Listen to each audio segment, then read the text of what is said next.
പറയുമ്പോൾ ഞെട്ടരുത്, കേട്ടോളി. ഷാർജിദ് ഭക്തന്റെ പുതിയൊരു പോഡ്കാസ്റ്റിലേക്ക് നിങ്ങൾക്ക് ഏവർക്കും സ്വാഗതം. ഇന്ന് എന്നോടൊപ്പം ഉള്ളത് അഖിൽ മാരാർ. വേറെ പ്രത്യേകിച്ച് ഒന്നും പറയേണ്ട ആവശ്യമില്ല. നീ ഒന്ന് ഭൂമിയിലേക്ക് ഇറങ്ങി കിട്ടാൻ കാത്തിരിക്കായിരുന്നടാ. നിങ്ങളെ ഒരു കൂട്ടം ആൾക്കാർ ടാർഗറ്റ് ചെയ്ത് ഒരു കോമാളിയാക്കാൻ ശ്രമിക്കുന്നുണ്ടോ? അതാക്കേണ്ട കാര്യമുണ്ടോ? ഈ നാട്ടുകാരെ മുഴുവൻ തന്നെ കുറിച്ച് പരാതി പറയുന്നോടു. അതെ അതെ, നിങ്ങളെ ഒരു കോമാളിയായിട്ട് പോർട്രേ ചെയ്യാൻ വേണ്ടി കുറെ ആൾക്കാർ ശ്രമിക്കുന്നതായിട്ട് എനിക്ക് പേഴ്സണലി പലതും കാണുമ്പോൾ തോന്നാം. ഞാനൊരു കോമാളിയായോടാണല്ലോ. പലരും നിങ്ങളെ കളിയാക്കാറുണ്ട്, നിലപാടില്ലാത്തൊരു വ്യക്തിയാണെന്ന് പറയാറുണ്ട്. അതെന്തുകൊണ്ടാണ്? നിലപാട് കൂടുന്നതുകൊണ്ടാണോ? നാലാളെ കണ്ട അവന്റെ തലക്ക് ഭ്രാന്താണെന്ന് അറിയത്തില്ലേ? മനുഷ്യന്റെ തൊലി ഉരിയ.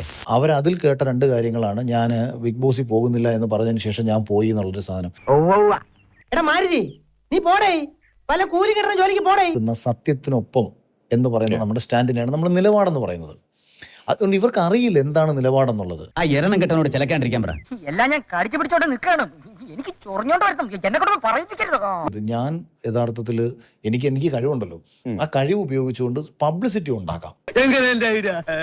എന്താണ് ബുദ്ധി ഈ തല വെളി കാണിച്ച് അടക്കല്ല വേണ്ട. പബ്ലിസിറ്റി ഉണ്ടാക്കി കഴിഞ്ഞതിന് ശേഷം പിന്നെ ഇത് കേൾക്കേണ്ടി വരത്തില്ലല്ലോ, എന്നിട്ട് രാഷ്ട്രീയത്തിലേക്ക് വരാം. എന്തിനാ അതിന്റെ താഴെ ഇരുന്ന് തെണ്ടാനോ? തൃക്കാക്കരയിൽ നിങ്ങൾ എന്താണ് ചെയ്യാൻ പോകുന്നതെന്ന് പറഞ്ഞപ്പോൾ ഞാൻ ഇങ്ങനെ തമാശയായിട്ട് പറഞ്ഞു, എല്ലാം ഒന്നും ചെയ്യാൻ കഴിഞ്ഞില്ലെങ്കിലും ചിലതൊക്കെ എനിക്ക് ഇല്ലാതാക്കണം. അതിലൊന്നും ഞാൻ ലഹരി. അതെപ്പോ അതൊക്കെ ഉണ്ട് ആണോ?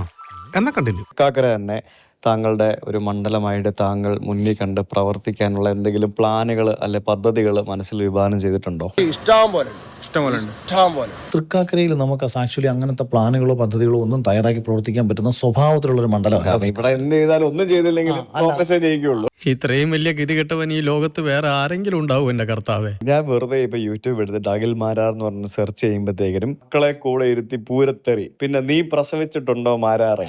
ഒരു പരിചയമില്ലാത്ത ആൾക്കാരെ വിളിച്ച് തെറി വിളിക്കാം. അത് ആവശ്യമുള്ളതിനും ഇല്ലാത്തതിനൊക്കെ കയറി ഫേസ്ബുക്കിൽ പോസ്റ്റ് ഇട്ട് ആൾക്കാരെ വെറുപ്പിക്കുമ്പോ ആലോചിക്കണോ? അതായത് അഖിൽ മാരാറെ പറ്റിയുള്ള പോസിറ്റീവ് ആയിട്ടുള്ള സംഭവങ്ങളൊന്നും കാര്യമായിട്ട് കിട്ടുന്നില്ല എന്നുള്ളതാണ്. ചില കഴിപ്പണം കെട്ടവന്മാരെ കൊണ്ട് ഒരു ഇരിക്കെ പുറത്തേയില്ല ചെല്ല. ഇപ്പം വേടനുമായിട്ട് റിപ്പോർട്ട് അരുൺകുമാർ നടത്തിയ ഇന്റർവ്യൂവിൽ വേടൻ പറഞ്ഞൊരു കാര്യത്തെ പുള്ളി ശരിവെച്ചു കൊടുക്കുന്നത് ഞാൻ കണ്ടിട്ടുണ്ട്. നീ കോമഡി എഴുതണം, മറ്റൊന്നും വേണ്ട.